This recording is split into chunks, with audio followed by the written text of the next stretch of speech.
Ahora sí, prestemos atención, vamos a ir despacito, ¿sí? Por este tema. En la medición posterior, fíjense, acá tenemos nosotros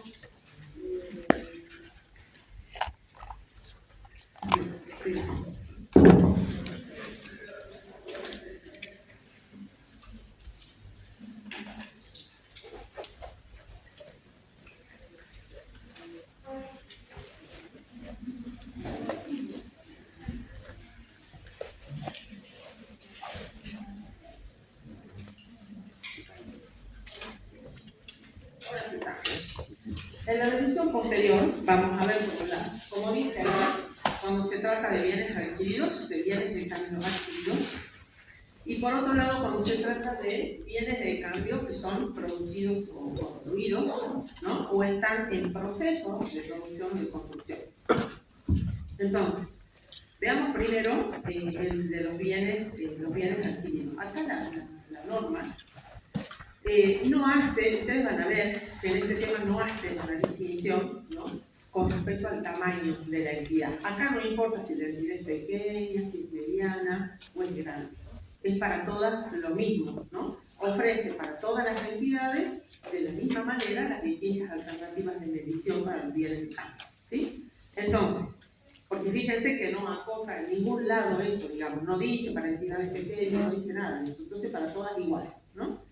Y hay lo que hace la norma es dar una regla general para la medición. Entonces, fijémonos que para los bienes adquiridos, ¿qué es lo que dice? Esas tres alternativas que están ahí, ¿no es cierto? Podemos medir nosotros los bienes de cambio por costo de adquisición, que eso ya lo vimos en la clase anterior, lo vimos en la unidad 1 y lo volvimos a ver en la clase anterior, ¿no? Adquisición, adaptando el concepto general de costo de adquisición, lo adaptamos para bienes de uso, ¿se acuerdan? Bueno, ese costo de adquisición, como ustedes ya saben que se determina, ¿no?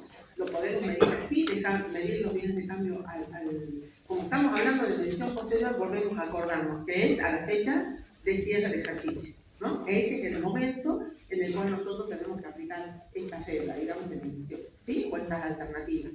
Costo de adquisición, o también nos dice la norma, podemos aplicar el costo de reposición. Eso también ya lo habíamos visto, eso es un valor corriente. El costo de reposición es lo que me costaría a mí, hoy, fecha de cierre de ejercicio, volver a comprar ese bien de cambio, ¿no? Los bienes de cambio que yo tengo en existencia, tengo que hacer de cuenta cuánto me costaría a mí comprarlo hoy. Ese es el costo de reposición. Entonces es un valor de hoy, un valor corriente, ¿sí? Y luego tenemos el costo de última compra. Y bueno, el mismo nombre, digamos, nos está diciendo que también se trata de un valor corriente. Yo puedo medir los bienes de cambio al costo de la última compra que hizo la entidad durante el ejercicio. ¿Sí? Eso dice así, última compra. Entonces, se puede elegir cualquiera de estos, ¿no? Cualquiera de estos criterios. O sea que, por un lado, permite optar por valores históricos, que sería cuál de esos tres, el histórico.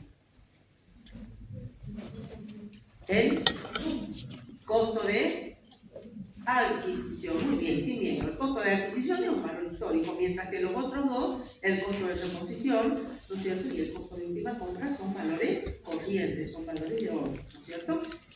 Bueno, entonces lo que sí aclara la norma con respecto a esto es que la entidad debe hacer la medición de los bienes de cambio, ¿no es cierto?, aplicando el mismo criterio para todos los bienes de cambio. O sea, supónganse que ven a dos bienes de cambio diferentes, no puede aplicar para un tipo de bien de cambio un criterio y para otro criterio. Tiene que ser uniforme. Entonces, si elige uno de los criterios, se aplica a todos los bienes de cambio.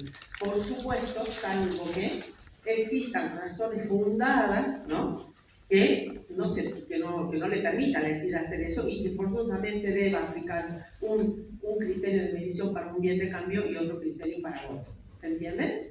Pero eso la entidad lo tiene que fundamentar, no es por capricho o porque le parece mejor, no.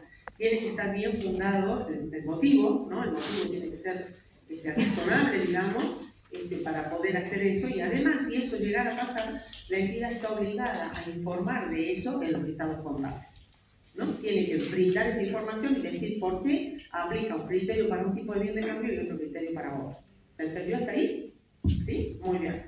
Ahora vamos a los bienes producidos o construidos o que se encuentran en proceso de producción o construcción. ¿Qué es lo que la norma nos dice? Que podemos aplicar el costo de producción o construcción para los que están en esa situación, o si no, el costo de reproducción o de reconstrucción, que también ya lo vimos en la unidad número 1, ¿no? Es lo mismo que en el caso del costo de reposición. Es sumar los componentes del costo de producción en un caso, ¿no?, en términos de su reposición, o sumar los componentes del costo de construcción en términos de su reposición. Es lo mismo, ¿sí? Son valores, en ese caso el costo de reproducción y o reconstrucción también es un valor corriente, digamos, ¿sí? Muy bien. Pero hay, además, y bueno, y acá en este caso también dice exactamente lo mismo. O sea, si tenemos bienes de cambio, si la entidad tiene bienes de cambio producidos o construidos, también debe aplicar el mismo criterio de medición que adopte para todos, ¿no? Salvo que existan, como les digo recién, les dije, razones fundadas para no hacerlo, y en ese caso debe informar, ¿no? Ahora, existe un caso particular de bienes de cambio que nosotros ya lo hemos venido viendo, que son los bienes de cambio fungibles. ¿Se acuerdan cuáles eran los bienes de cambio fungibles? Nosotros vimos en la clase pasada una clasificación de bienes de cambio, ¿se acuerdan? La primera que vimos, donde los clasificamos en tangibles, intangibles y fungibles. Ahí estuvimos hablando de eso. ¿Cuáles eran esos bienes de cambio fungibles? ¿Qué características tienen esos bienes de cambio? Eso lo tienen que saber. Muy bien, cuando pueden ser intercambiados por otros sin perder su naturaleza o el destino para el cual se define ese bien de cambio, ¿sí? A ver, tienen características muy particulares. Estos bienes de cambio, ya vamos a buscar ejemplos, también se nos di en esa oportunidad algunos ejemplos, pero vamos a ver otros. Esos bienes de cambio, ¿qué características tienen? Tienen un mercado activo, ¿no? Tienen un mercado transparente, donde el precio de esos bienes fungibles, nosotros lo podemos conocer todos los días, ¿no? Entonces, ya sabemos cuál es el precio que tiene hoy, ya vamos a saber cuál es el precio que tiene mañana, ¿se entiende? Eso significa un mercado transparente. Y además, ¿no?, además de esto, estos bienes de cambio no requieren de un esfuerzo significativo para poder venderlos. ¿No? Son bienes de cambio que se venden fácilmente, no requieren de un esfuerzo de venta, ¿no?, significativo. Esas son las características bien importantes de este tipo de bienes de cambio fungibles, si ese fuera el caso para alguna entidad, digamos, ¿no? Ahora bien, o sea que se pueden comercializar fácilmente además. ¿Cuáles son los ejemplos que vimos de estos tipos de bienes de cambio fungibles? ¿Qué recuerdan ustedes que dijimos? Los cereales, muy bien, ¿qué más? Los metales preciosos, ¿qué más? ¿Otro ejemplo? ¿Cómo? El petróleo crudo, muy bien. ¿Qué más? Después de los cereales, hay otros productos agrícolas, muchos productos agrícolas que tienen estas características, ¿no? Como por ejemplo, ¿cómo es tu nombre? Francisco. Como dijo Francisco, los cereales, también el azúcar, por ejemplo, el algodón, el trigo, el maíz, ¿sí? Y los metales preciosos como el cobre, como la plata, por ejemplo, ¿sí? Bueno, esos son ejemplos de bienes de cambio fungibles. Entonces nosotros, si llegamos a tener una entidad que tiene una actividad agrícola y se dedica a la producción de cereales, ya sabemos qué tipo de cambio es los cereales, ¿no?, que producen. Sabemos que son fungibles. Entonces, ¿qué criterio de medición podemos aplicar para esos bienes de cambio? ¿Qué dice ahí? Valor neto de realización. Muy bien. ¿Y qué era el valor neto de realización? ¿Se acuerdan? Eso lo estudiamos también como valor corriente en la unidad número 1. El concepto del valor neto de realización lo estudiamos ahí. ¿Se acuerdan que cuando vimos la unidad 1 yo les dije, esto lo tenemos que manejar, tenemos que volver siempre a la unidad 1 para recordar los conceptos porque los vamos a ir aplicando a lo largo de las unidades que vamos a desarrollar? ¿Sí? Bueno, acá empezamos con todo eso hace rato, ya empezamos a aplicar conceptos, ¿no? ¿Qué era el valor neto de realización? ¿Cómo se determinaba el valor neto de realización? Debíamos partir de ¿dónde? Del valor razonable, muy bien, del valor razonable. Y el valor razonable es un precio que se toma de un mercado, ¿no? De un mercado activo, que es el mercado principal, ¿no? Entonces, por eso justamente estos bienes tienen esa característica, que tienen un mercado activo, ¿no? Tenemos un mercado de donde obtener ese precio. Por eso perfectamente podemos aplicar ese valor razonable, ¿sí? El valor neto de realización. Partimos del valor razonable y para llegar al valor neto de realización, ¿qué teníamos que hacer? Debíamos agregarle ese valor razonable los ingresos adicionales provenientes de la venta, de la operación de la venta, ¿no? Pero sin incluir los costos financieros de la operación. Eso no, ustedes saben que los costos financieros no van al costo, ¿no? Es uno de los conceptos que no podemos incluir dentro del costo.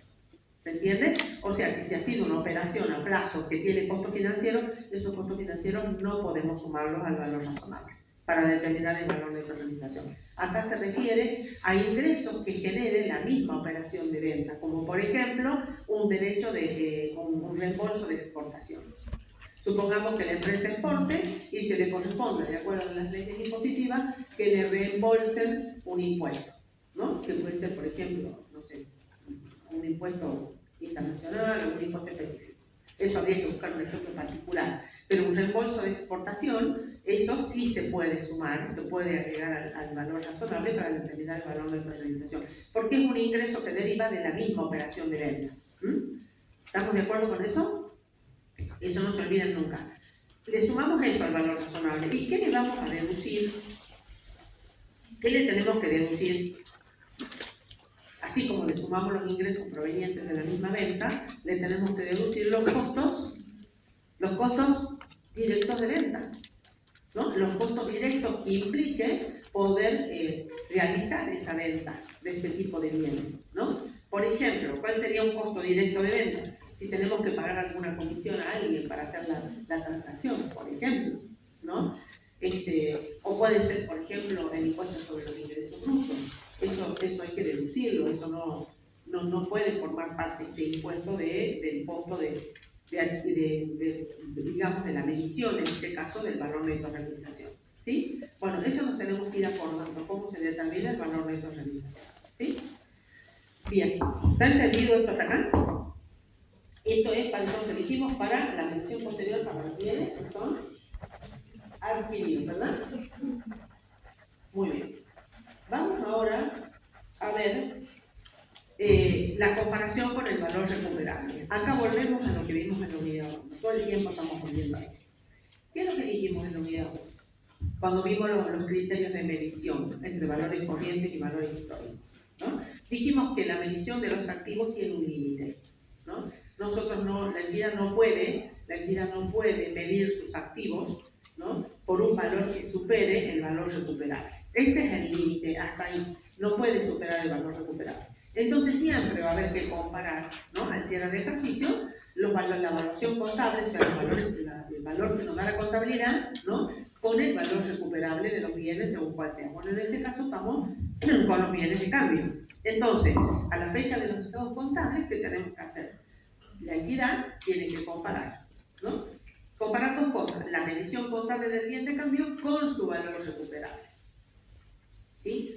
Yo se los voy a ir explicando, no tal cual como dice ahí, después vamos completando lo que dice ahí, si no nos perdemos.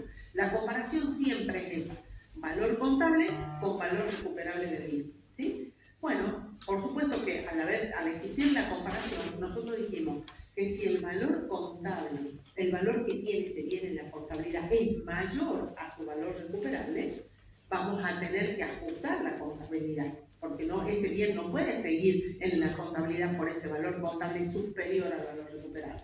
Entonces, esa diferencia nosotros vamos a tener que reconocerla como una pérdida por desvalorización, ¿sí? Porque tenemos que llevar el valor contable al valor recuperable. El bien tiene que quedar medido por valor recuperable, ese es el límite, ¿sí? Y esa pérdida por desvalorización, lógicamente, se va a imputar al resultado del ejercicio, ¿no? En el estado de resultados hay un rubro específico para poder nosotros incluir ahí las pérdidas por desvalorización y también hay algunos casos en los que nosotros vamos a poder recuperar parte de esa pérdida, ¿no? Porque en el ejercicio siguiente, si nosotros Si nosotros volvemos a medir con el valor recuperable y nos resulta, en la comparación nos resulta lo contrario, ¿no? Entonces ahí tenemos un recupero de esa pérdida por desvalorización.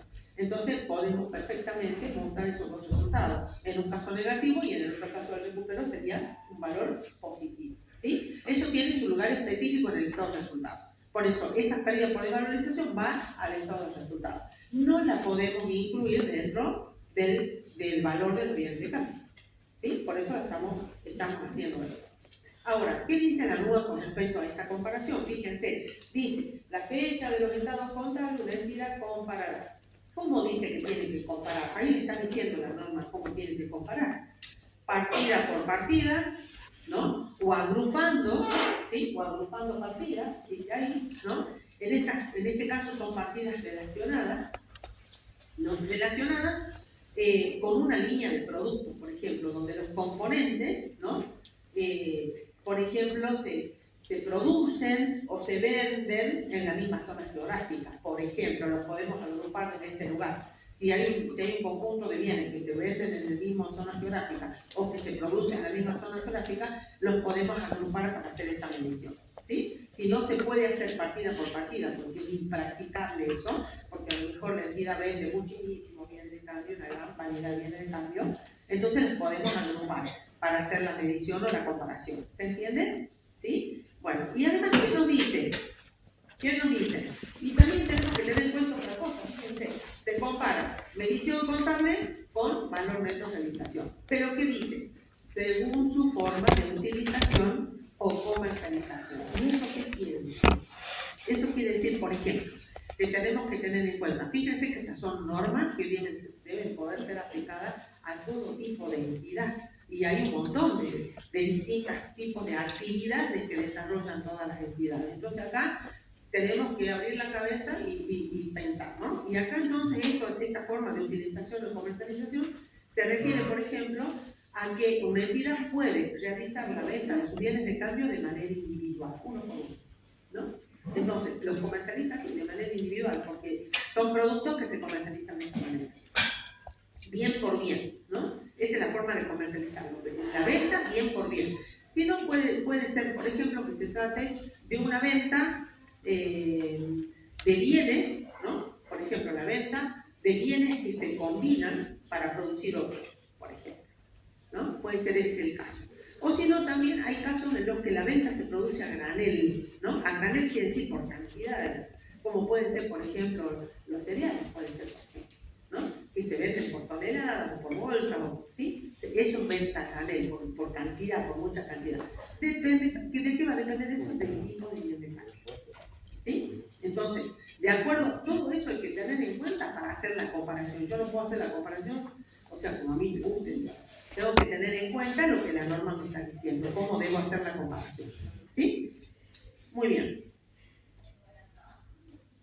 Vamos ahora a la medición posterior. Fíjense, ¿qué dice ahí? Medición posterior, costo de los bienes vendidos, ¿no?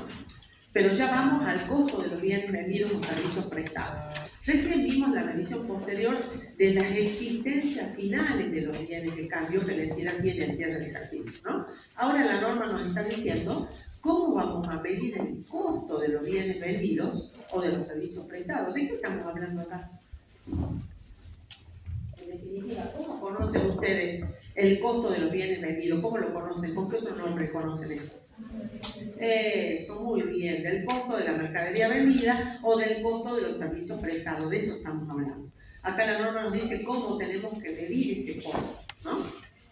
Fíjense, acá la resolución técnica también brinda alternativas, ¿no? Para la determinación de ese costo de los bienes vendidos o servicios prestados para cada uno de los criterios de medición posterior que acabamos de ver. ¿Por qué? Porque si yo miro las existencias de los bienes de cambio por algún criterio específico de medición de lo que me da la norma, elijo uno, tengo que medir el costo de manera coherente con la medición que hice de los bienes de cambio. ¿Sí? Eso es lo que debería hacer, ¿no? Por eso dice que da una alternativa para la determinación del costo, ¿no es cierto?, en función a cada uno de los criterios de medición adoptados. Y acá, para la medición del costo, la norma tampoco hace diferencia si se trata de una entidad pequeña, si se trata de una entidad mediana o de otras entidades. Es lo mismo, ¿sí? Acá cualquiera sea el tamaño de la entidad, puede aplicar las alternativas estas que está ofreciendo la norma contable para la medición del costo, ¿sí? Se produce lo mismo que en el caso anterior, ¿sí? Veamos entonces, ¿qué dice? Medición posterior, costo de los bienes vendidos, servicios prestados. Fíjense lo que dice ahí arribita chiquitito. Dice, cuya medición posterior se basa en, o sea, ¿qué es lo que tenemos que tener en cuenta?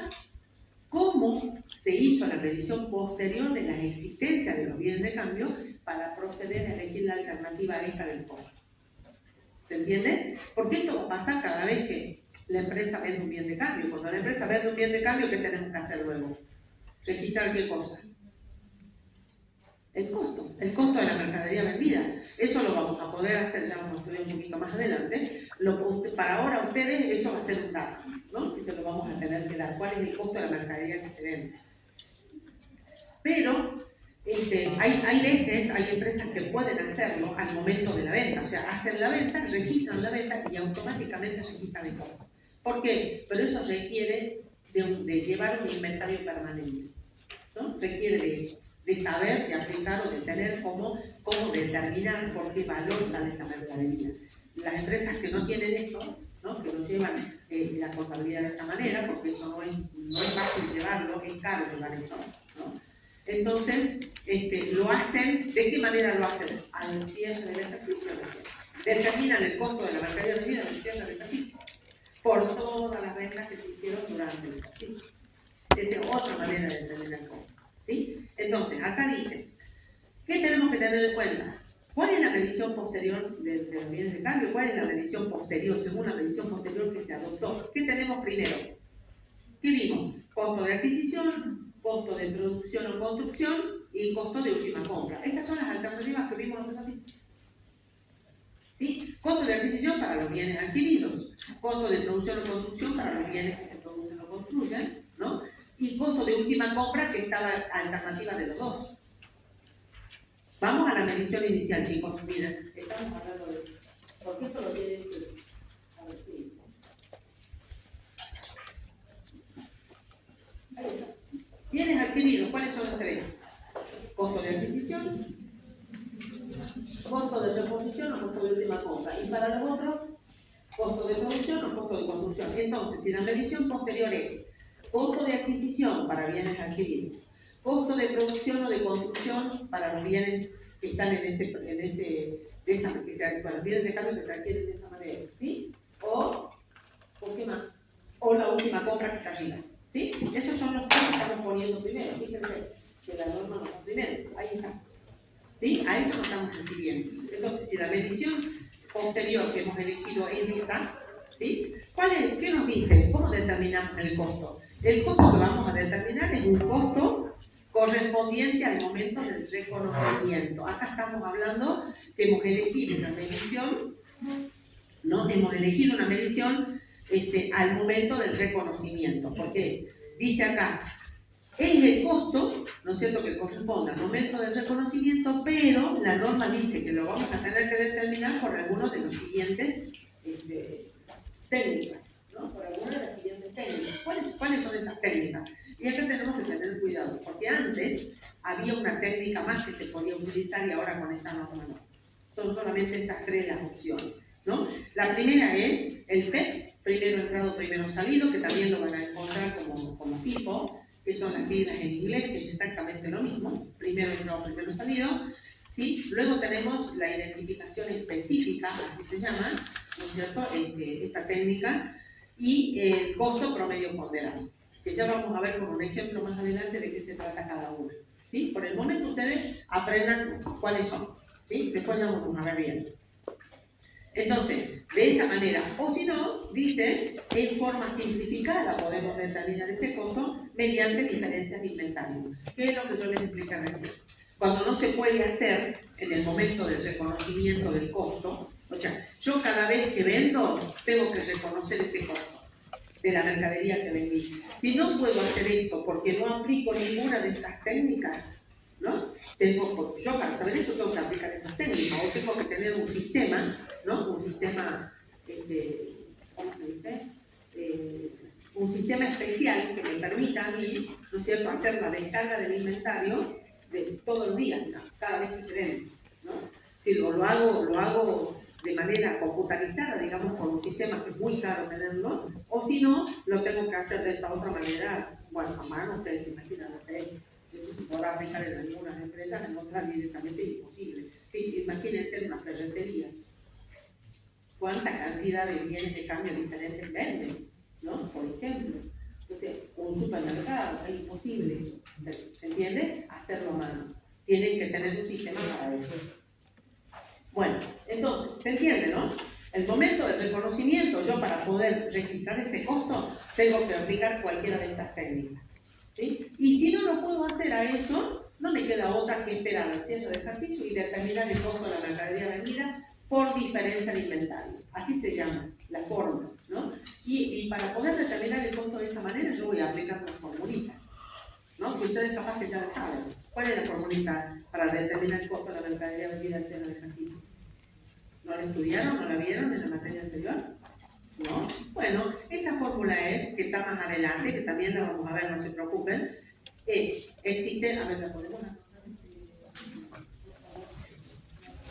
Miren.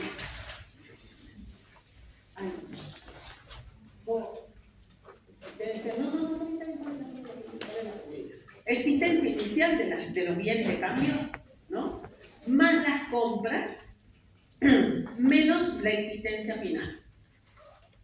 Esa fórmula me va a permitir a mí determinar el costo de la mercadería vendida en el ejercicio. Pero ese cálculo yo lo voy a hacer al cierre del ejercicio, ¿sí? ¿Por qué? Porque durante el ejercicio no pude registrar el costo cada vez que vendí. ¿Se entiende? No me va a quedar otra que aplicar esa fórmula. Eso para determinar el costo de la mercadería vendida, vuelvo a decir, en forma simplificada. ¿Por qué? Porque van a saber su fórmula. ¿Sí? Muy bien. Eso ya lo vamos a ver un poquito más adelante. ¿De dónde viene eso? ¿De dónde surge esa fórmula? ¿No? Costo de mercadería vendida. Muy bien.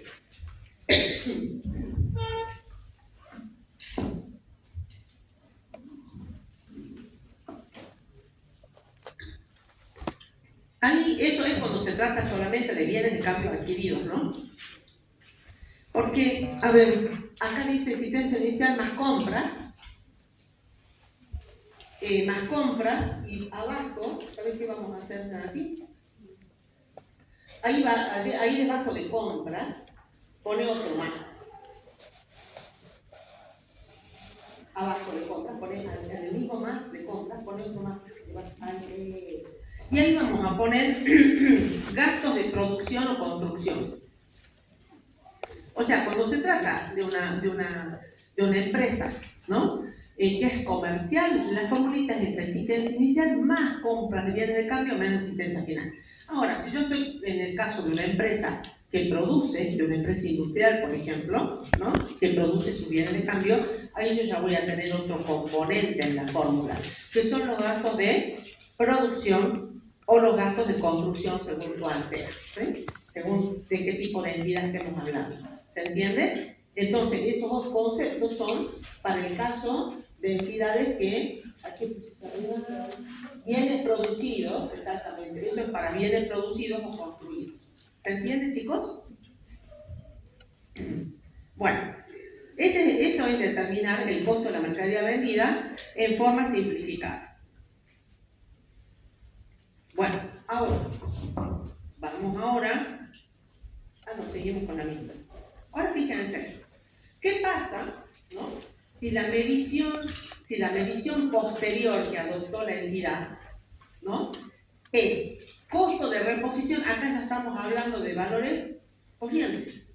En vez de adoptar costo de adquisición, adopta la medición costo de reposición. Ahí vamos reemplazando, ¿sí? En vez de adoptar costo de producción o construcción, que es el de arriba, adopta costo de reproducción o costo de reconstrucción. Son todos valores corrientes, ¿no? Y ahí tengo también el costo de la última compra. ¿Se entiende? Bien. Entonces, ¿qué nos dice ahí la norma? ¿Qué nos dice ahí la norma? El costo que yo voy a determinar es costo corriente al momento de la venta. Yo vendo, ¿no? Yo vendo y yo sé cuánto va a ser el costo de la mercadería que vendí. Porque ¿qué voy a tomar si se trata de un bien de cambio que es una empresa comercial? ¿Qué voy a tomar? El costo de reposición al momento de la venta. ¿Sí? Yo esta mercadería la compré, supongamos hace 5 meses, y la vendo hoy la vendo, ¿no? A un precio. Entonces yo para registrar el costo de esto que estoy vendiendo hoy, ¿a qué costo yo lo voy a registrar? ¿Cómo voy a dar de baja este bien que estoy vendiendo hoy? ¿Con qué costo? ¿Cómo voy a hacer el asiento? Costo de mercadería vendida a mercadería. ¿Por qué valor? Voy a tomar el costo de reposición de este bien que estoy vendiendo. Me fijo cuánto sale comprar hoy este bien y ese va a ser el costo, ese va a ser el valor por el cual voy a descargar el bien de cambio. ¿Se entiende? Bien, entonces por eso dice costo corriente en el momento de la venta de los bienes vendidos o servicios prestados. ¿Sí? Después dice, también lo puedo hacer en forma simplificada. Puedo volver a sacar esto en forma simplificada, ¿no? Mediante, dice, la diferencia de inventario, o sea, vuelvo a aplicar mi formulita, si quiero puedo terminarlo de esta manera, por más que yo en la medición final he adoptado los criterios de mediciones de a valores corrientes, puedo determinar el costo de esta manera, con la fórmula, o si no, puedo determinar un costo estimado, como dice ahí, fíjense, costo estimado multiplicando el importe de las ventas por un porcentaje en función del margen bruto de utilidad. Si yo, a ver, todas las empresas, ¿qué es lo que hacen? Tienen que estimar cuál es el margen de utilidad que necesitan obtener para cubrir los costos. Si no, no pueden desarrollar la actividad, ¿no es cierto? Entonces, supónganse, por decirles algo, la empresa dice, yo quiero que mi margen de utilidad sea, acá dice un margen bruto. O sea, ¿a qué se llama margen bruto? Cuando yo hago ventas menos costo de la mercadería vendida, esa es la utilidad bruta, ¿no? La utilidad bruta que yo tengo. Ya vamos a ver un ejemplo, ¿sí? Pero yo tengo que determinar y digo, bueno, a ver, mi margen bruto es de un, no sé, de un 40%, supónganse. ¿Por qué? Porque del 100% de lo que vendí, a mí el costo me representa un 60% y me queda un 40% de margen bruto, ¿no? Entonces yo puedo estimar el costo haciendo, como dice ahí, aplicándole al total de las ventas un porcentaje estimado de margen bruto. ¿Sí? Esa es otra forma. Bueno, ¿qué más? Y lo último, ¿cuál es la última alternativa como medición posterior que teníamos? Para el caso de los bienes de cambio fungibles, el valor neto de realización. ¿Se acuerdan? Bueno, si tenemos ese caso o ese tipo de bienes de cambio, ¿qué voy a aplicar para el costo? Y valor de realización, tengo que aplicar lo mismo. ¿Recuerdan que dijimos que tenemos que ser coherentes con la medición posterior que adoptamos y la determinación del costo? ¿Sí? Bueno, entonces, si tenemos bienes de cambio fungibles y en la medición posterior yo mido los bienes de cambio fungibles, las existencias de esos bienes por valor neto de realización, cuando determine el costo aplico el mismo criterio, valor neto de realización. Eso quiere decir. ¿Sí? ¿Estamos, chicos? Yo sé que es medio complejo esto, pero por eso hay que verlo, analizarlo. Después ya vamos a ir viendo un poquito más en detalle algunas cositas. ¿Sí?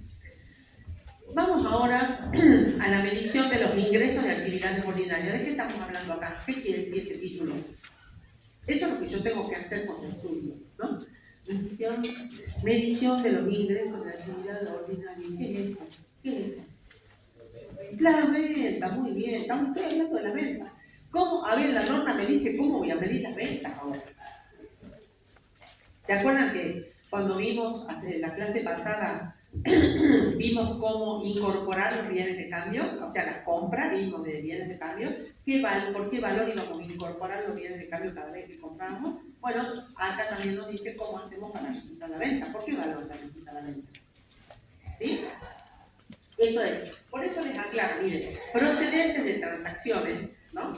son operaciones, estamos hablando de las operaciones de intercambio. ¿Por qué de intercambio? Porque la venta es una operación que la entidad realiza con un tercero, que son los clientes. Esas son operaciones de intercambio, ¿no? Bien, entonces, ¿cómo se hace la medición de las ventas? Fíjense, ¿qué dice ahí? ¿Qué dice ahí? Por el precio convenido con sus clientes. Por el precio convenido con los clientes, exactamente. Ese va a ser el valor, ¿no?, por el cual yo voy a medir las ventas o voy a registrar las ventas. Pero, fíjense, ¿qué es lo que tengo que considerar? Porque yo la venta la puedo hacer de contado, la venta la puedo hacer financiada, ya sea en las distintas formas que ustedes conocen, en cuenta corriente, con un pagaré, con un cheque de pago diferido, ¿sí? ¿Y qué tienen de características? ¿Qué características tienen esas ventas que yo hago a plazo? ¿Qué características tienen? ¿Qué tienen en común? ¿Qué hay ahí en esa operación? Además del precio del bien de cambio que estoy vendiendo, ¿qué más hay? Interés, hay costos financieros. Entonces, ojo, porque eso también lo tengo que tener cuidado. Miren lo que dice ahí la norma. Es bien clarita la norma. Miren lo que dice. ¿Qué es lo que dice?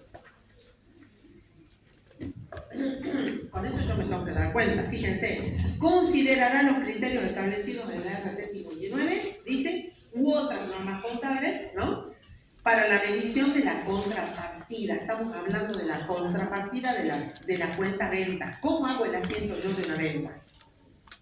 ¿Qué cuenta debito? Esa es la contrapartida. ¿Qué cuenta debito? Por eso, ¿cuáles cuentas? Por ejemplo, si es de contado, caja. Si es una operación a plazo en cuenta corriente, deudores por ventas. Si es una operación financiada con un pagaré, documentos a cobrar. Y si es con un cheque de pago diferido, cheque de pago diferido a cobrar. Muy bien, esa es la contrapartida que me está hablando acá la norma, ¿no? Por eso dice, fíjense, dice, es decir, los activos reconocidos, ¿no?, créditos por ventas, o también nos olvidamos del derecho de facturar a clientes. ¿Se acuerdan que lo vimos? El derecho de facturar a clientes, dice, o de los pasivos. ¿Cómo de los pasivos? ¿Por qué el pasivo como contrapartida de la venta? ¿Se está refiriendo a qué? A un anticipo de cliente. Cuando viene el cliente y me hace a mí un anticipo, ¿yo qué registro? Supóngase que el cliente me deposita en la cuenta corriente, no sé, 500.000 pesos, hago como un anticipo, cuenta de la futura compra que quiere hacer, ¿no? Entonces, ¿cómo registro yo ese anticipo? Débito, banco X cuenta corriente, depende de qué banco me depositó a mí el anticipo, y al crédito, ¿qué cosa? Anticipo del cliente, que es un pasivo. Yo ahí tengo que reconocer un pasivo. Yo le estoy debiendo eso al cliente, ¿no? ¿Qué tipo de pasivo es ese? Un pasivo en especie. Muy bien. Anticipo del cliente, un pasivo en especie. Entonces, luego cuando el cliente hace la compra, ¿no?, ¿qué tengo que hacer yo? Y bueno, tengo que considerar el anticipo que ya me hizo antes, ¿o no? Entonces voy a tener que debitar el pasivo, voy a tener que hacer anticipos del cliente. Supónganse que la diferencia me la pago con un cheque, cheque de pago diferido a cobrar, ¿sí?, a ventas, a IVA débito fiscal y a intereses positivos a devengar por la financiación con el cheque, ¿sí? ¿Está bien? Por eso la norma ahí habla de pasivos. La contrapartida de la venta también puede ser un pasivo, que es el anticipo del cliente, cuando sucede eso en una operación, ¿sí? Bueno, todo eso tengo que tener en cuenta. Y también tengo que tener en cuenta el IVA. Ojo, que el IVA tiene su cuenta particular. Yo no voy a registrar la venta con el IVA incluido, eso ya lo sabemos, ¿verdad? Pero la norma igual lo dice, así tal cual textual está en el norma, ¿no? Por eso dice, también hay que incluir las sumas cobradas o a cobrar por cuenta de terceros. Ese tercero que dice ahí que la empresa está cobrando el IVA, ¿por cuenta de quién lo hace? De ARCA, muy bien, porque es impuesto, ¿no es cierto? Lo que la entidad cobra al cliente de IVA no es dinero que la empresa se puede guardar. Así como lo cobra, lo tiene que depositar en el ARCA, ¿o no? ¿Sí? Por eso decimos que es un impuesto recuperable. ¿Está bien? No es dinero. Muchas empresas se confunden y creen que todo lo que ingresa por la venta es dinero de la empresa. Y no, hay que separar el IVA. El IVA no es. El IVA que hay hay que hacer débito con crédito y depositar lo que corresponde, ¿sí? Muy bien. Listo, eso está entendido, ¿no es cierto? Entonces, es por el precio convenido con el cliente, pero hay que tener en cuenta eso. Ahora, ¿qué pasa si se trata de una operación, no de una venta común, sino que si se trata de, a ver cómo está ahí, si se originan en servicios, ahí le falta una palabra, esto que es importante, yo lo sé, pero no lo corregí anoche para traérselo hoy. Agréguenla, por favor, acá le falta una palabra que es muy importante. Dice, si se origina en el servicio de prestación continua, esa es la palabra que falta. Porque no todos los servicios son iguales, no todas las prestaciones de servicios son iguales. Hay servicios que son de prestación continua, ¿no? Que esto ya estuvimos hablando, ¿no? O dice, o contratos de construcción asimilables a estos servicios, ¿sí? ¿Por qué prestación continua? Porque puede abarcar más de un periodo contable, ¿no? Por ejemplo, en la construcción de un inmueble, si la empresa contrata, una entidad contrata a una empresa constructora para que le construya su local comercial, eso no lo van a hacer en un ratito, ¿verdad? Y quizás en prestación de servicio de construcción ese me abarque 2 ejercicios. Entonces, ¿qué es lo que tenemos que hacer? De ahí salían los derechos de facturar al cliente, acuérdense. ¿Sí? Justamente, ¿por qué? Porque yo tengo que reconocer al cierre del primer ejercicio lo que ya está hecho, la prestación del servicio que ya hice. Tengo que reconocer el ingreso, ¿no? Y tengo que reconocer el costo. Por eso digo, derecho, no hago ventas, no registro con ventas porque todavía no facturé, ¿no? No se terminó el servicio.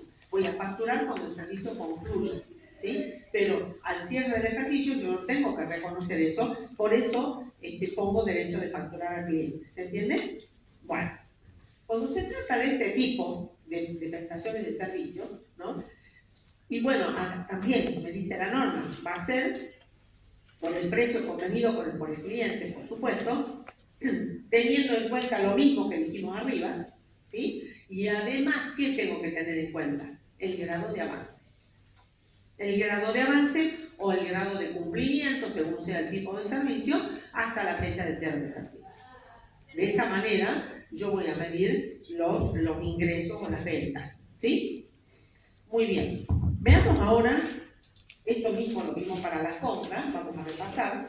¿Qué es lo que en definitiva sacamos de esto? Fíjense, la venta de bienes y servicios. ¿Cuál va a ser el valor de la venta? Y tiene que ser el precio de contado. Yo no puedo registrar la venta con el interés, con el costo financiero incluido. Tampoco puedo registrar la venta con el IVA incluido. ¿Sí? O sea que estamos hablando que la venta la voy a registrar por precio de contado. Si hay un componente financiero, lo tengo que segregar. El impuesto al valor agregado lo tengo que segregar, ¿no? Ambos conceptos se segregan. Y además, si hay un componente financiero, ¿no es cierto? Yo tengo que devengar ese componente financiero. ¿Está claro? Entonces, fíjense, el valor de venta, precio de contado, ¿sí? El precio de contado. Quiere decir que ¿cómo determino yo ese precio de contado? El precio que yo le voy a facturar al cliente, menos los intereses implícitos, si puede ser el caso, ¿no es cierto? Y menos también, por supuesto, si existen en la venta descuentos comerciales y rebajas. Exactamente lo mismo que hice con la compra. Cuando yo compro un bien de cambio, que es lo mismo en la clase anterior, ¿qué tengo que hacer? Precio que me factura el proveedor, para registrar la incorporación del bien de cambio, le deduzco los intereses implícitos y los descuentos y rebajas comerciales. Que ahí dijimos que hablamos de descuentos o de bonificaciones. Bueno, en este caso, al revés, la empresa, como estamos en la parte de venta, le está otorgando al cliente, le puede otorgar un descuento o le puede otorgar una bonificación. Entonces, la venta va neta de eso, va neta del componente financiero, de descuentos comerciales y rebajas. ¿Sí? Se registra la venta por precio de contado. ¿Estamos? Muy bien. Ahí abajo volvemos a aclarar que no forman parte de la venta. Los impuestos nacionales y provinciales, que son impuestos, en el caso del IVA, impuestos recuperables, y en el caso de los ingresos brutos. ¿Por qué hablamos de los ingresos brutos acá?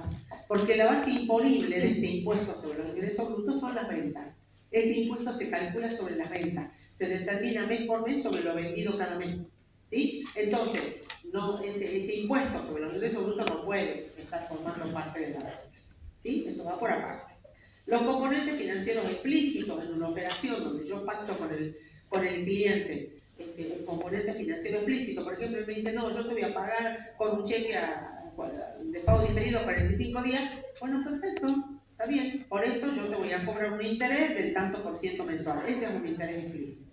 Y si no, puede ser una operación con un componente financiero implícito, cuando yo le digo al cliente, mira, esta mercadería cuesta tanto, ¿no? Y el cliente me dice, ¿y cómo la vas a pagar? Le pregunto. Y el cliente me dice, bueno, yo te lo voy a pagar, entonces te hago un descuento. Bueno, ese descuento ya saben ustedes que para sacar el componente financiero, porque el precio que le di al cliente es un precio de vista, no un precio de contado. ¿Sí? Entonces el componente financiero implícito también lo tengo que segregar. Esto ya se están acordando. Miren que ya lo vamos viendo varias veces, ¿sí? Nos tenemos que acordar de eso. Miren, acá tenemos un ejemplito. Ahí le aclaramos lo mismo que ya les expliqué. El impuesto al valor agregado se segrega, los componentes financieros se segregan y además los componentes financieros se segregan. ¿Sí? Ejemplito. Una venta con un cheque de pago diferido. Entonces, ¿cómo registro? Cheque de pago diferido a cobrar, a ventas, a IVA débito fiscal, a intereses positivos a deber. ¿Ven? Está la cuentita de los intereses ahí, como debe ser. La venta está por precio de contado. Se registra por precio de contado. Y luego, ¿qué hago? Tengo que devengar los intereses en el momento que corresponda. ¿Sí? Muy bien. Vamos a ver qué pasa con las devoluciones. Bueno, a ver, nosotros vendemos, o sea, la entidad le vende al cliente, ¿no es cierto?, mercaderías, y puede ocurrir que ese cliente nos devuelva parte de las mercaderías que le hemos vendido, ¿no? O que le devuelva a la entidad parte de las mercaderías que la entidad le vendió. ¿Y por qué motivo? Y bueno, puede ser, ya dijimos por qué motivo puede ser, a ver, ¿quién se acuerda? ¿Por qué alguien puede devolver mercadería? O nosotros cuando compramos o el cliente.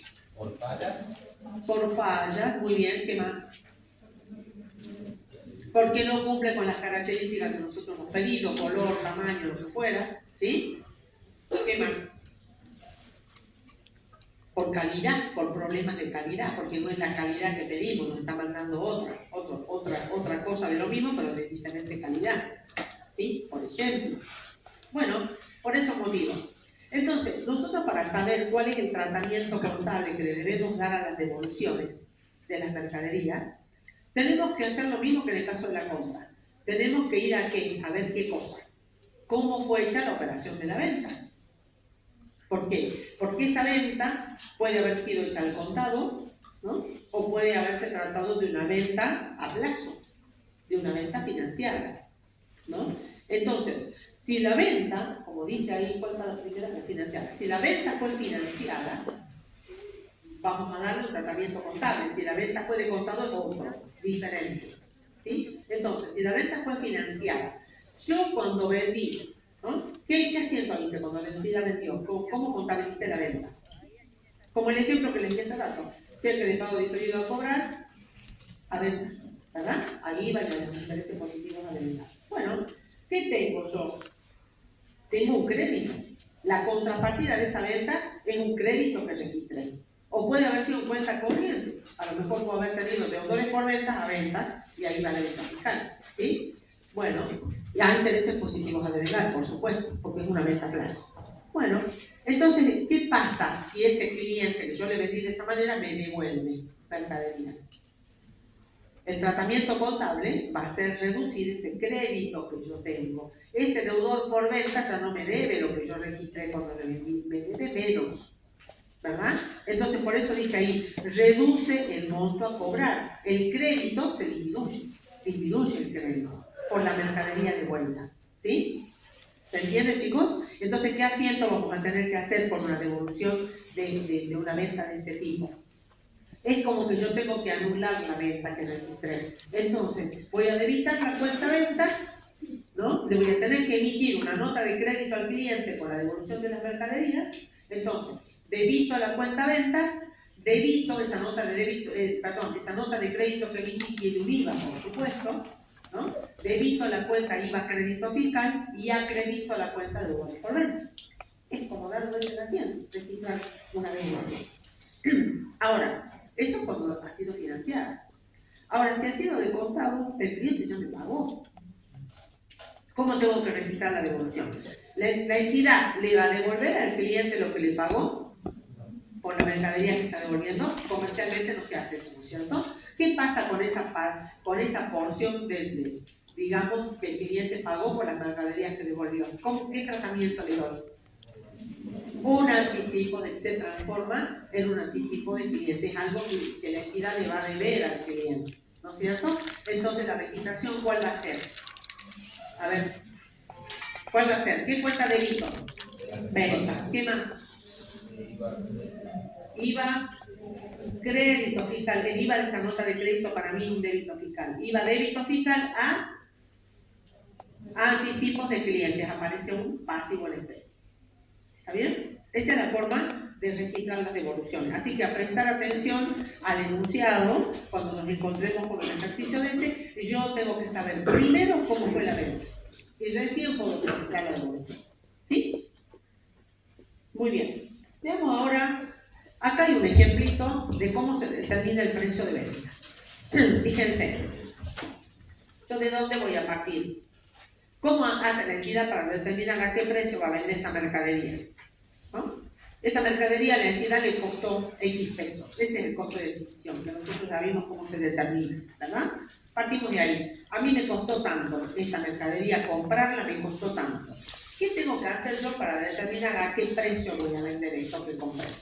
¿Sí? Entonces parto del costo de adquisición. A ese costo de adquisición le voy a tener que sumar el costo de comercialización, el gasto de comercialización, el gasto de administración que la entidad tiene que cubrir, por supuesto, porque si no va a trabajar a pérdida, si no cubre eso. Esos son erogaciones que tiene toda empresa, toda entidad en el desarrollo de sus actividades, ¿sí? Gasto de comercialización, gasto de administración, y eso me va a dar el costo total de este producto, ¿sí? Y a eso, ¿qué le vamos a agregar? ¿Qué es lo que le agregamos? La utilidad deseada. O sea, ¿cuánto es lo que la entidad quiere o desea obtener de utilidad con la venta de este producto? Supongamos, ahí hay un ejemplo hipotético, la entidad dice, bueno, yo quiero ganar un 30% cuando venda. Entonces, le suman ese porcentaje de utilidad deseado y llegamos ahí al precio de venta. Si nosotros hacemos los cálculos, fíjense, 300.000 pesos de costo de adquisición, más 20.000 pesos de gasto de comercialización, más 10.000 pesos de gasto de administración, tengo un costo total de 330.000. A esos 330.000 le calculo el 30%, hagan el 30% sobre 330.000, les va a dar 99.000. Esa es la utilidad que yo quiero. A eso, esa utilidad le sumo al costo total y obtengo que tengo que vender este producto por 429.000 pesos si yo quiero ganar un 30%, si quiero tener un 30% de utilidad. ¿Sí? Bueno, es decir, que el precio de venta que nosotros hemos determinado es el precio por el cual la entidad debería vender el bien, ¿no es cierto? Y ese precio, ¿qué le va a permitir a la entidad? Le va a permitir cubrir todos sus costos, ¿no? Le va a permitir cubrir todos sus costos y además quedarse con un margen de utilidad. ¿Sí? Eso sería. Bueno, vamos ahora a ver la determinación del resultado neto de venta. ¿Se acuerdan que hace rato estábamos hablando de un resultado bruto de venta? Bueno, hay un resultado bruto de venta, un resultado neto. ¿Cómo hacemos para determinar esos resultados? Con el mismo ejemplo, con los mismos números. Acá partimos del precio de venta que determinamos recién, 429.000. ¿Sí? A ese precio de venta le restamos el costo de adquisición. Si nosotros lo comparamos con la diapositiva anterior, vimos que el costo de adquisición con el cual partimos era 300.000. Eso nos da un resultado bruto. ¿Qué dijimos que era el resultado bruto? Venta menos costo de ventas. Resultado bruto. ¿Por qué se llama bruto? Y bueno, se llama bruto porque eso significa ¿no es cierto?, que para llegar al resultado neto yo tengo que hacer otras deducciones. Por eso se llama bruto, ¿sí? Entonces, a ese resultado bruto, ¿qué le voy a deducir? Los gastos de comercialización, los gastos de administración, fíjense, son los mismos importes, estamos haciendo el camino inverso, ¿no? Y voy a llegar al resultado neto. El resultado neto, lo que me va a quedar de neto a mí cada vez que venda esta mercadería. ¿Sí? Fíjense, ese resultado neto es la utilidad que la empresa quería obtener, ¿o no? Son los 99.000 pesos que calculamos hace rato, ¿no? Entonces, ¿qué es lo que me dice a mí el margen de utilidad bruta? Cuando yo digo resultado bruto, ¿qué es lo que significa? ¿Qué es lo que representa ese resultado? Miremos lo que hay por debajo. ¿Qué es lo que está representando ese resultado? Eso nos indica, este resultado nos está diciendo que el beneficio que obtiene la entidad, ¿no es cierto?, ¿qué es el beneficio que obtiene la entidad una vez deducidos los costos directos? ¿Cuál es el costo directo? El costo de la mercadería. Yo vendo por tanto valor y deduzco el costo directo, que es el costo que me costó a mí, o sea, es lo que me costó a mí comprar la mercadería que estoy vendiendo, ¿sí? Entonces, esa es la utilidad que me quedó. 129.000 pesos me queda luego de deducir del precio de venta el costo directo, ¿sí? Bueno, ahora, ¿qué significa el resultado neto? O lo que también se llama margen de utilidad neta. Significa, ¿no es cierto?, que esos son los beneficios que va a obtener la entidad respecto de sus ventas, ¿no es cierto?, cubriendo todos los gastos indirectos. Es decir, que yo ahí no solo cubro el costo directo, sino que además cubro los gastos indirectos, que son los gastos de comercialización y los gastos de administración. ¿Sí? ¿Por qué? Porque esos gastos son necesarios para el desarrollo de toda la actividad, no solamente para la venta. ¿Se entiende? Por eso se le llamamos indirectos. ¿Sí? Pero obviamente que cada vez que yo vendo algo, necesito recuperar de este precio de venta para poder cubrir todos esos costos.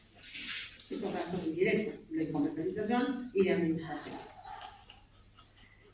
Muy bien, ahora vamos a repasar un poquito el concepto del costo de la mercadería vendida o el costo de los bienes vendidos o servicios prestados, ¿no? ¿Qué es el costo de los bienes vendidos o servicios prestados? ¿Qué representa eso? Porque cada vez que la entidad registra una venta, tiene que registrar luego el costo. Si lo puede hacer. Y si no, ¿cómo lo hace? Lo determina por diferencia de inventario del cierre del ejercicio, ¿no? ¿Por qué? Porque, ¿qué pasa?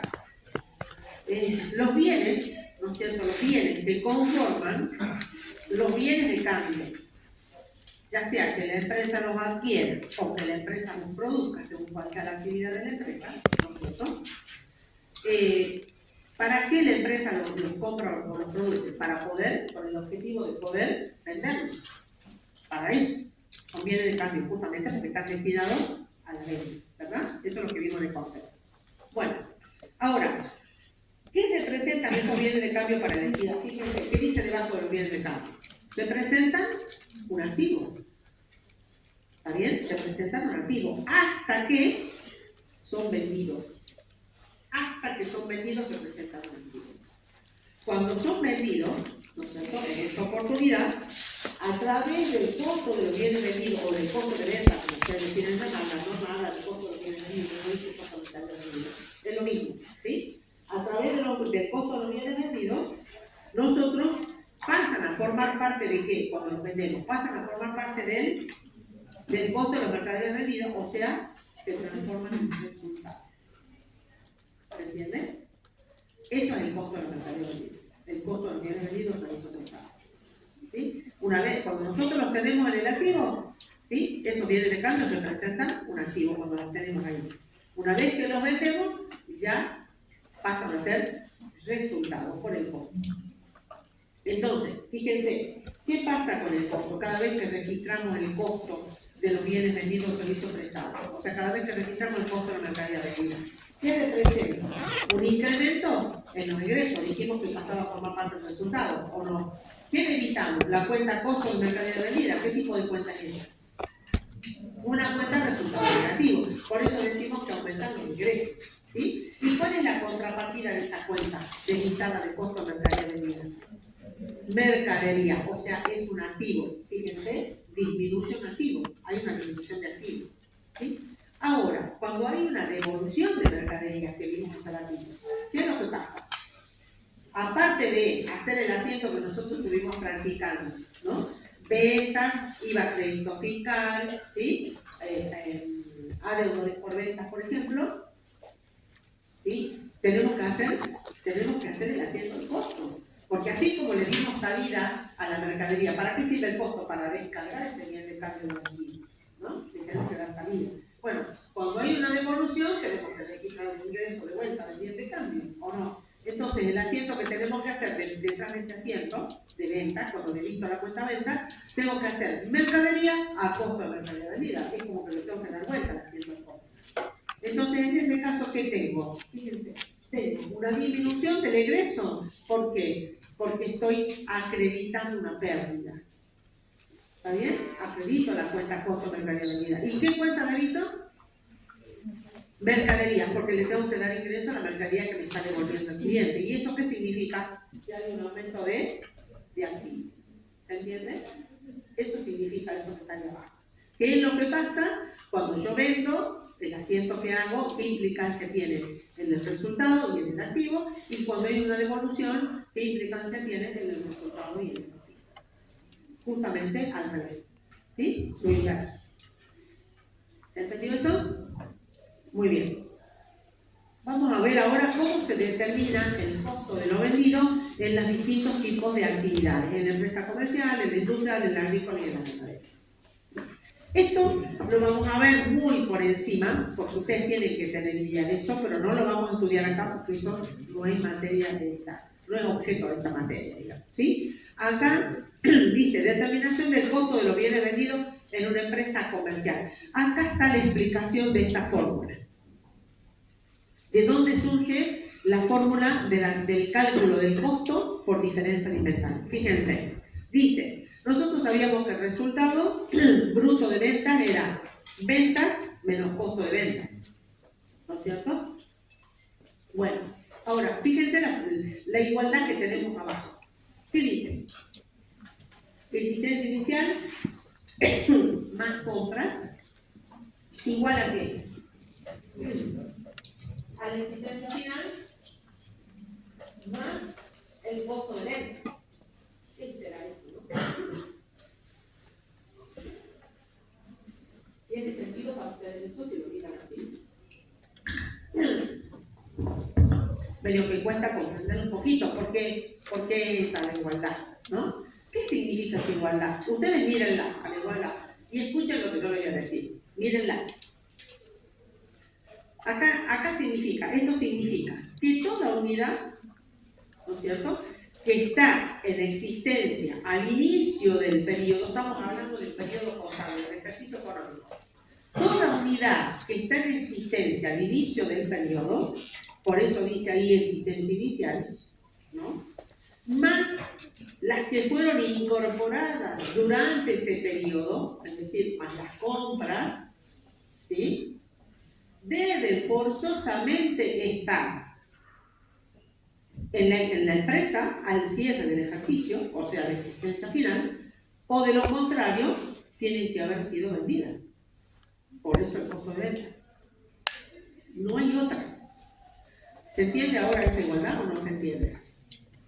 ¿Sí? Significa que toda unidad en existencia al inicio del periodo, ¿sí?, o las que fueron incorporadas durante ese periodo a través de las compras, ¿no es cierto?, forzosamente deben estar, ¿no es cierto?, en existencia o en el depósito de la empresa al cierre del ejercicio, o de lo contrario, si no están ahí, es porque fueron vendidos durante el ejercicio. Entonces, si yo de esa igualdad despejo el costo de la mercadería vendida, el costo de ventas, me queda esta formulita que escribimos en el pizarrón. Fíjense, costo de ventas va a ser igual a la existencia inicial más las compras, y la existencia final que está sumando de este otro lado pasa para el primero restante. Y ahí tengo la formulita del costo de la mercadería vendida. ¿Sí? Ustedes que manejan bien la matemática, la pueden usar. ¿Ah? Y ahí sale esta fórmula, que está escrita abajo, te dice existencia inicial más compra menos existencia final, costo de la mercadería vendida. ¿Se entiende? ¿Han entendido eso, chicos? De ahí sale, ese es el origen de la fórmula. ¿Sí?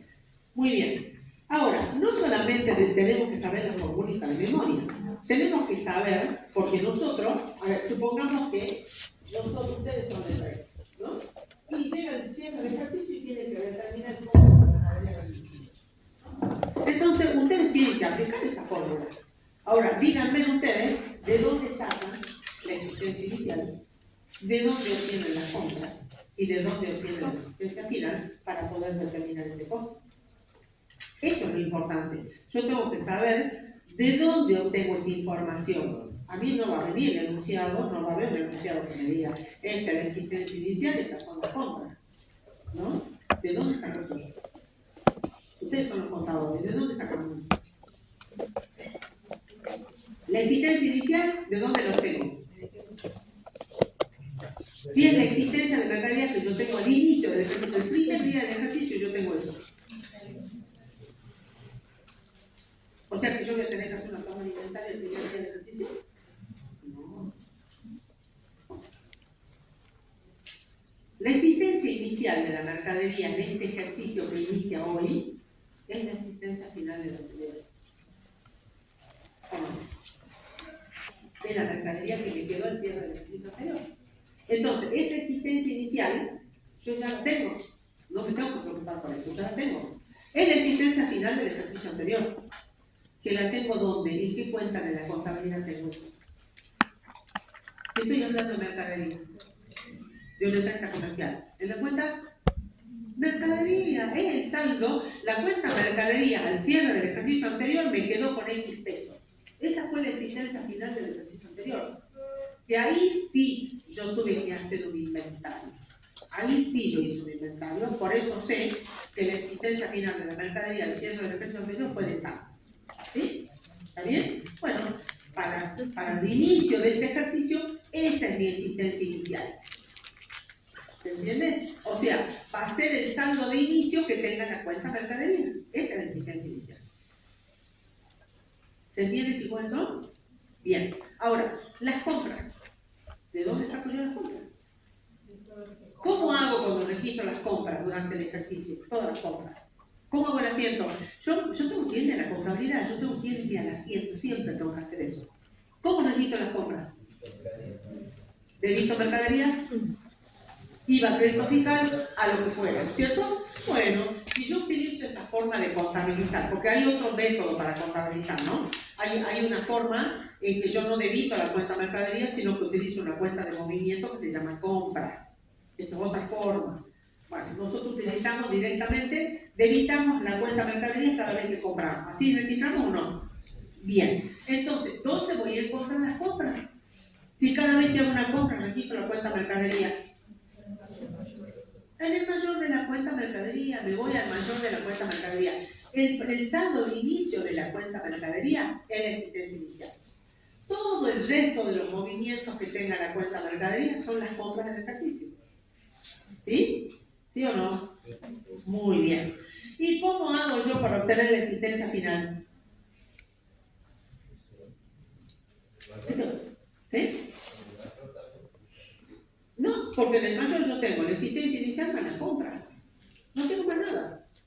Yo cuando vendo no acredito mercadería, o si acredito. Fíjense que acá, yo cuando vendo no acredito mercadería. ¿Por qué? Porque no tengo un sistema alimentario permanente. Por eso estoy determinando el costo de esta manera.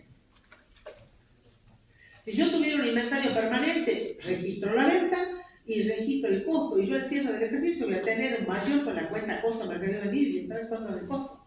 Ese no es el caso. La empresa no tiene inventario permanente, no registra el costo cada vez que vende. Hace el asiento de venta, nada más, no puede hacer el asiento costo. ¿Sí? Entonces no le queda otra que cuando llega el cierre del ejercicio, determinar el costo de todo lo que vendimos de esta manera. Entonces, esta existencia final, ¿de dónde lo tengo? Del inventario, no me queda otra. ¿Cómo sé yo cuánta mercadería tengo en cierre del ejercicio? Tengo que hacer un inventario. Hago un inventario ¿sí? Lógicamente que tengo que darle valor a ese inventario, ahí voy a aplicar la medición posterior, ¿sí? Lo voy a valorizar por costo de adquisición, por costo de reposición o por costo de última compra, que son las tres alternativas que me da la norma. Es lo que vimos hace rato, medición posterior, pero viene acá, ¿sí? ¿Se entiende? Bueno, y ese va a ser el valor de la existencia final, que yo voy a restar ahí para obtener el costo. ¿Ven cómo está relacionado la determinación del costo según cuál sea el criterio de medición posterior que yo adopte, que la entidad adopte, para medir sus bienes de cambio y cierre del ejercicio? ¿Sí? Bueno, ¿se entendió eso? Ojo que eso lo tienen que saber, ¿no? Quizá vayan a los libros y no esté eso en el libro, pero eso lo tienen que saber, porque se lo estamos enseñando, se lo estamos explicando y perfectamente esa puede ser una pregunta del examen, por ejemplo. Por eso es importante venir a la teoría, ¿no? Bien, vamos ahora a la empresa industrial. Hoy en la empresa industrial, ¿qué tiene? Ya sabemos qué tenemos, ¿no? Ya estuvimos viendo algo cuando vimos las cuentas, ¿se acuerdan? Bueno, tenemos los elementos del costo de un determinado producto que la empresa está fabricando, ¿no? ¿Cuáles son esos elementos? La materia prima, los materiales, los insumos. Le tenemos que sumar la mano de obra, ¿no? Esa es la mano de obra directa, así se llama. Va a ser los sueldos que cobran los operarios que están en la línea de producción. Esa es la mano de obra directa, ¿sí? Y a eso además le vamos a tener que sumar los gastos indirectos de fabricación. Fíjense que eso lo fue acá, ¿no? Más los gastos de, ¿vimos por ahí? Gastos de producción. Porque ahí ya entran a jugar estos gastos en una empresa industrial, ¿no? Entonces, tenemos los gastos de fabricación. ¿Qué son esos gastos de fabricación? Y bueno, pueden ser, por ejemplo, la mano de obra, lo que le cuesta a la entidad pagar la mano de obra indirecta, que sería, por ejemplo, el sueldo de un capataz, ¿no? Que está ahí en la línea de producción. También hay otros gastos, como por ejemplo la depreciación de las maquinarias que producen. Yo tengo que considerar eso dentro del costo del producto, ¿no? Por ejemplo, si la entidad paga el alquiler de la fábrica, el alquiler ese que está pagando por la fábrica porque no tiene un inmueble propio, también. El servicio de vigilancia que yo tengo contratado para la fábrica, eso también es un costo, un gasto indirecto de fabricación, por ejemplo, ¿sí? Bueno, todo eso sumo. Todo eso, esos tres elementos van a parar ¿dónde? A lo que se llama proceso productivo, ¿no? Y para yo contabilizar eso, bueno, acá no aprendemos a hacer esa contabilidad, como una contabilidad especial, ¿no? Se utiliza la cuenta producción en proceso. La cuenta producción en proceso va a aparecer ahí y va a recibir todo esto, lo de la materia prima, lo del material de insumo, mano de obra y gastos indirectos de fabricación, ¿sí? Yo voy a acumularlo todo en una cuenta que se llama producción en proceso. Entonces, ¿qué tengo abajo? Fíjense, ¿no?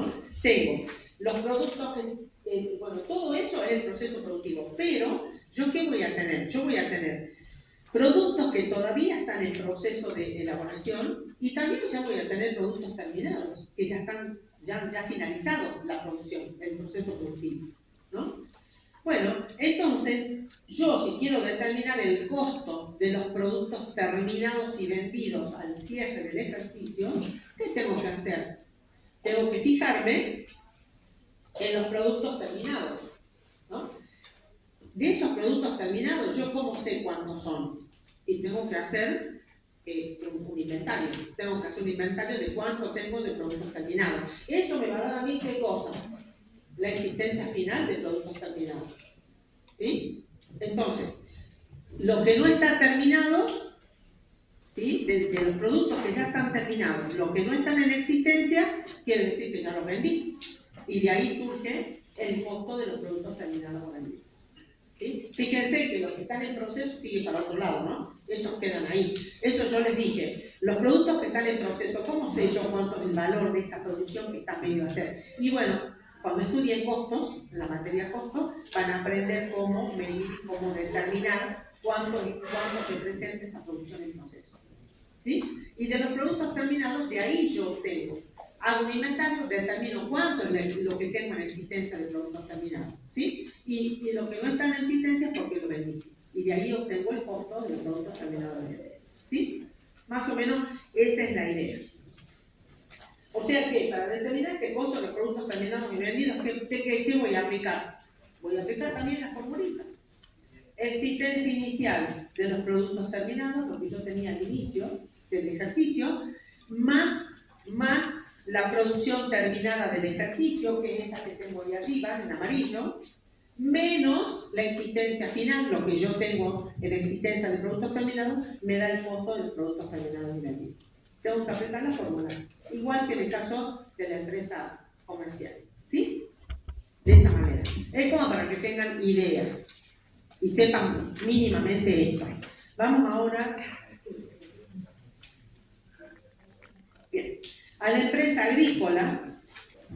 Miren, acá, vean,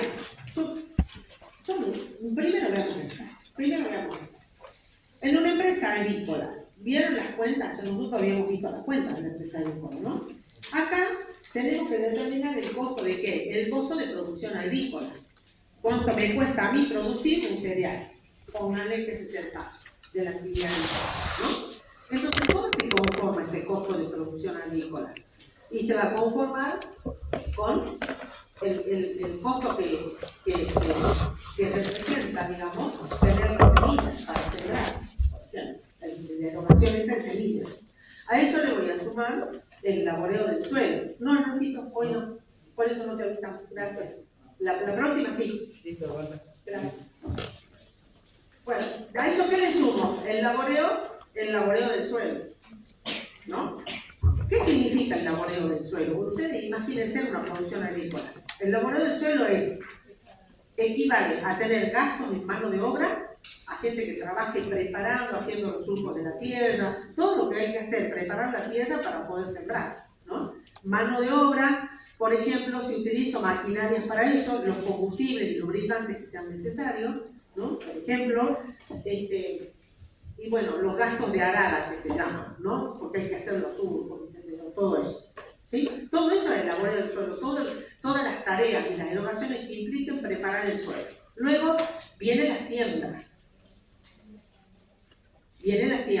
Y bueno, ahí también voy a tener gastos de mano de obra para la siembra, ¿o no? Voy a tener mano de obra, también puedo tener combustible y lubricantes si necesito usar maquinarias para hacer la siembra, ¿no es cierto? Y después tengo que sumarle los agroquímicos, que eso sí va a estar presente en este tipo de actividad, porque esto tiene que ver con ¿qué? Con la protección del sembrado, ¿no? Tiene que ver con la protección del sembrado, entonces hay que hacer control de maleza, de insectos y todo lo que perjudique la plantación, ¿no? Eso significa los agroquímicos. Y luego, hasta ahí. Semilla, más laboreo del suelo, más siembra, más agroquímicos, ¿qué es lo que yo tengo? Tengo lo que se llama sementera.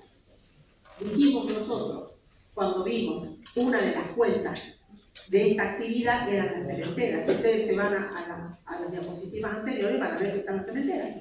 Bueno, y dijimos que la sementera es una cuenta que recibe todas las erogaciones desde, ¿no?, del laboreo del suelo hasta la cosecha, hasta antes de la cosecha. Por eso, todo eso se acumula en la cuenta sementeras. ¿Sí? Hasta ahí tengo la sementera. Y luego ya tengo la cosecha. Y luego de la cosecha, ahí no termina el proceso. Luego de la cosecha yo tengo lo que se llama acondicionamiento, ¿no? Luego de la cosecha ya aparece el cereal, ¿no es cierto? La cuenta cereal ya voy a tener eso.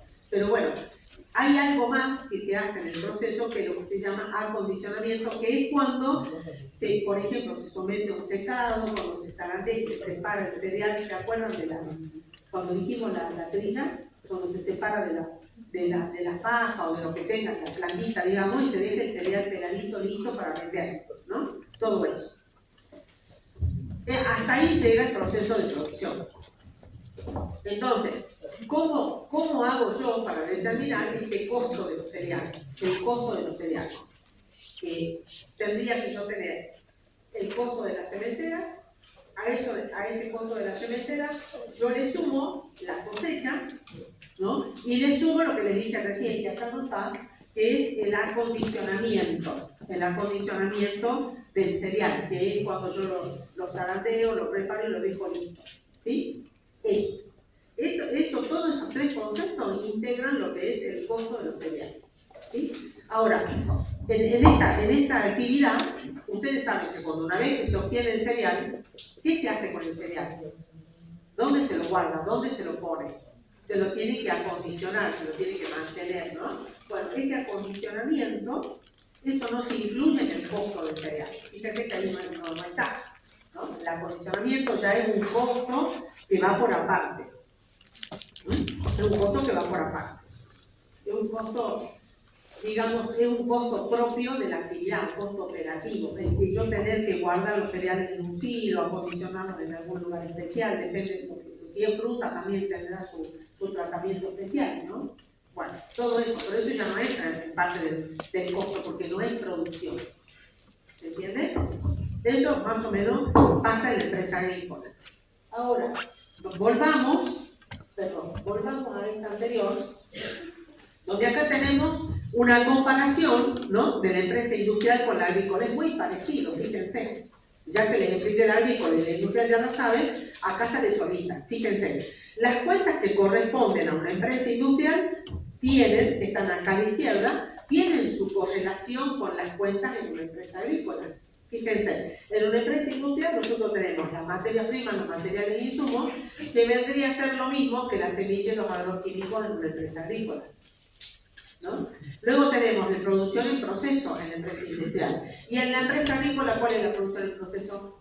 La sementera, que es la cuenta que recibe todo. ¿Se entiende? La semilla, el laboreo del suelo. ¿Qué más recibía la sementera? La siembra y los agroquímicos. Todo eso se acumula ahí. Es lo mismo que la producción y proceso en la empresa industrial. Y luego tenemos los productos terminados en la empresa industrial y en la agrícola, ¿qué tenemos? Ya el cereal, el producto ya, digamos, cuando ya tenemos el producto final, ¿no?, terminado. Ese es el cereal. Bueno, esa es una semejanza como para que ustedes relacionen y se acuerden mejor. Esto estudiarlo, esto hay que saber. Vamos a la ganadera.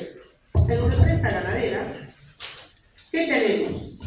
Vamos a tener que determinar el costo, ¿no es cierto?, de producción de la hacienda en una empresa ganadera.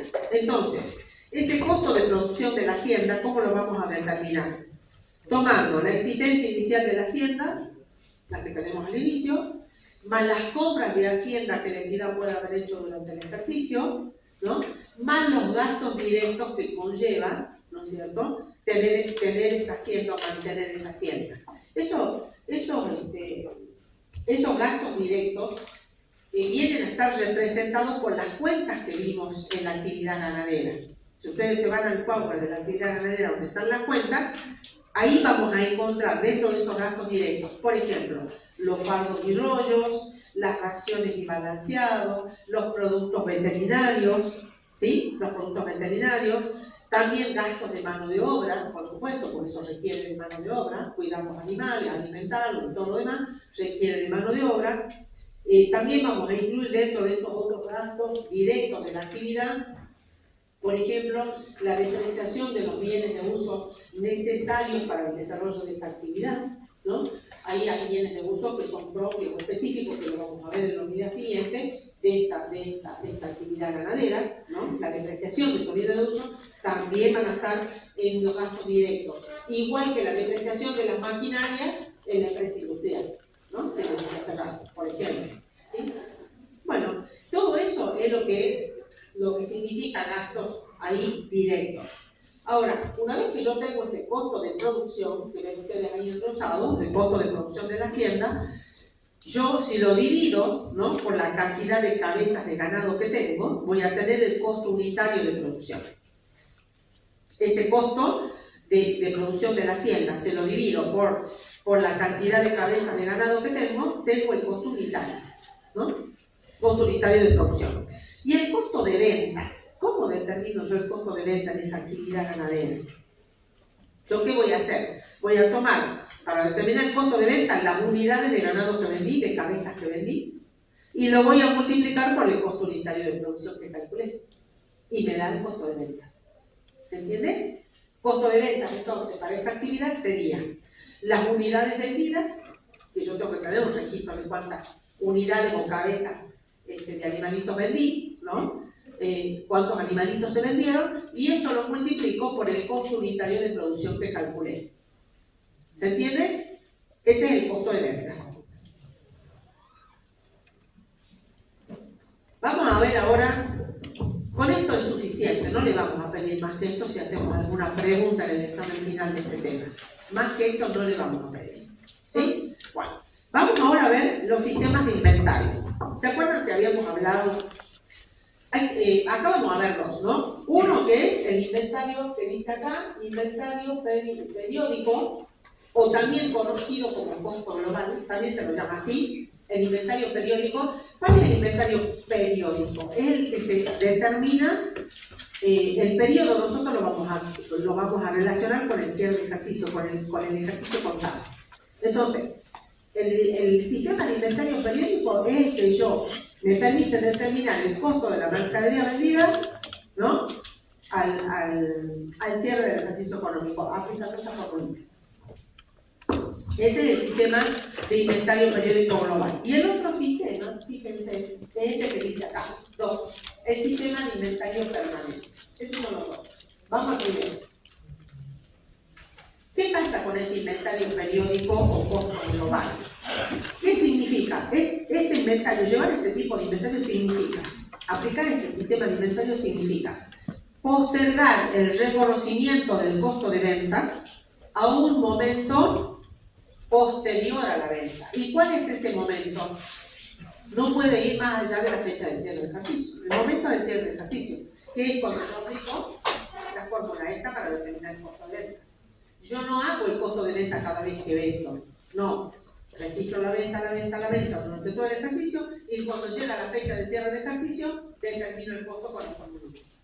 Por eso dice, se posterga el reconocimiento del costo de venta hasta una fecha posterior a la venta, pero esa fecha posterior no puede ser más allá del cierre de ejercicio, porque a cada cierre de ejercicio yo tengo que tener mi costo de venta. Yo tengo la venta y necesito conocer el costo de venta para determinar el resultado público. ¿Sí? ¿Se entiende? En eso consiste este sistema de inventario. Entonces, el costo de mercadería vendida a través de este sistema, ¿cómo lo tengo? Ahí está la formulita, existencia inicial, más compra, menos existencia final. Ahora, ¿qué requerimientos tiene este sistema? Llevar este sistema, ¿no? De esta manera.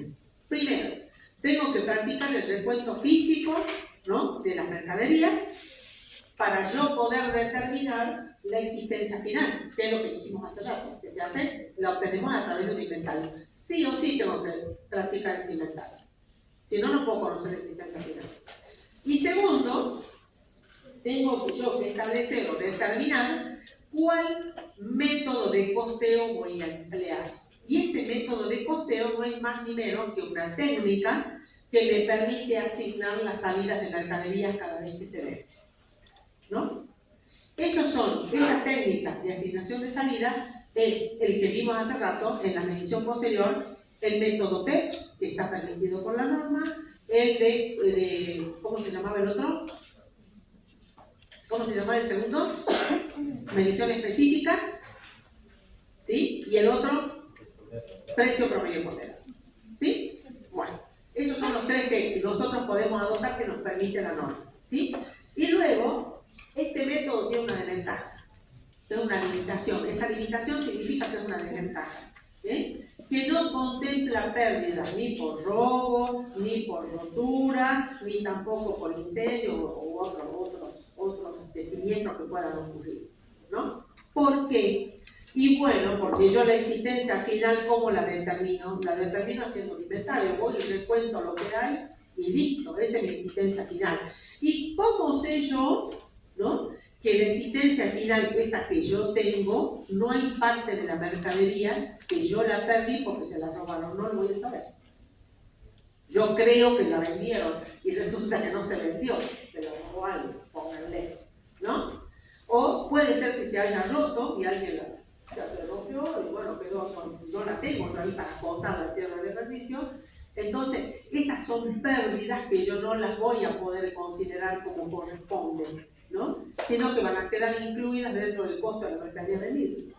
Porque yo al tomar esa existencia final que tengo sin contemplar todo esto, para quedar incluida, como si lo hubiera vendido. ¿Entienden? Esa es la desventaja que tiene este método. Voy a estar incorporando, el costo de la mercadería va a absorber todo esto que yo en definitiva lo tendría que poner en una cuenta de pérdida de estos resultados. Y sin embargo va a quedar dentro del costo. ¿Sí? Esa es la desventaja. Veamos el otro sistema.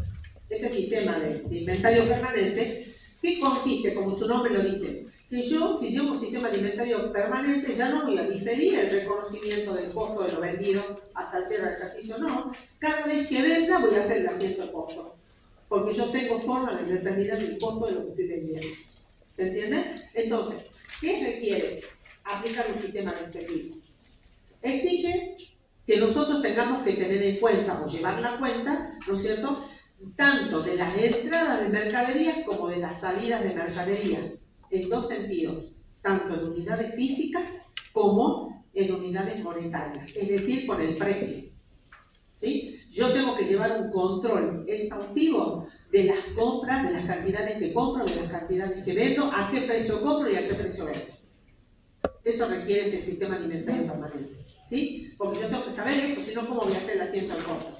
Si no sé que esta mercadería que compre, la descargo y este es el costo de esta mercadería. ¿Sí?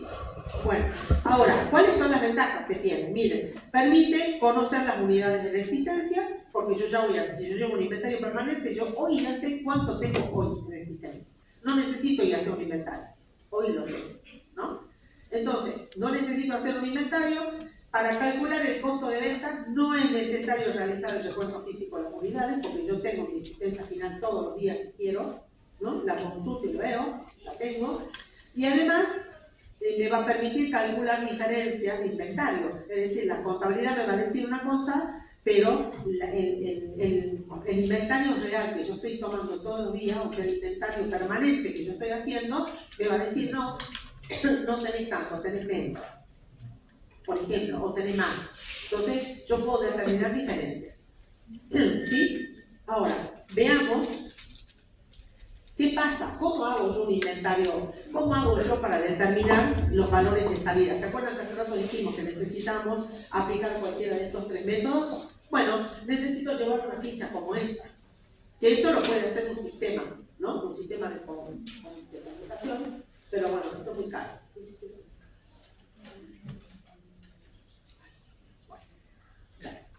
Entonces, fíjense, acá están los tres sistemas. Yo llevo una ficha donde tengo las entradas, el control de las entradas, el control de la salida y lo que me queda, ¿no? Ahí yo voy a ir computando las compras, las ventas y lo que me va quedando día por día, ¿no?